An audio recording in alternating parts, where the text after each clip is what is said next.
I'm trying to give you as much opportunity as possible. I'm not hearing... I heard a concrete argument here, and I want to give you the opportunity to respond in some form. Let me be more broad in the question. Give me the brief thesis as to why we should not believe in God.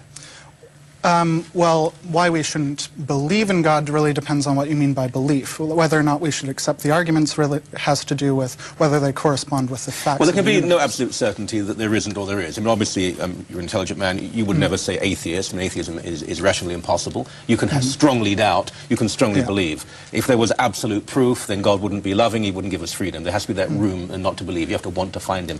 Right. But so why, speaking to viewers out there, hundreds of thousands of people watching, why would you say to them, God is irrelevant, don't bother? Well, I would say that it's more important actually for them to examine the reasons why they would believe in God, right? I'd actually think that that's really the first step, is to appreciate the role of skepticism and the role of taking arguments seriously and investigating them to the best of their abilities. I think that would likely lead to atheism.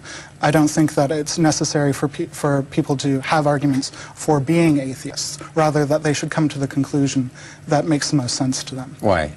Because, well, otherwise then you're deluding yourself. If you're not actually thinking about what you believe, and I don't think any Christian would agree that you should believe it, or that you should believe in something simply because it was told to you. You should investigate it. I just think that that would lead to someone to be an atheist.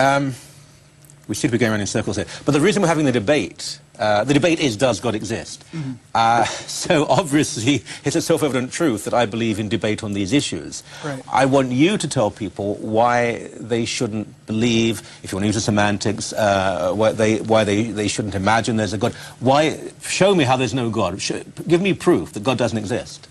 Well, we can't prove a negative. I think that's why we're going around in circles. Like, I can't prove the non-existence of Give anything. me an argument. It's very important to understand here, Michael, it's the atheist who has the burden of proof with respect to this argument. As you quite rightly, I think, pressed Michael to give us an argument that God does not exist. So if Michael wants to say that God and evil in the world are logically incompatible with each other, he needs to give us an argument to show that that's the case.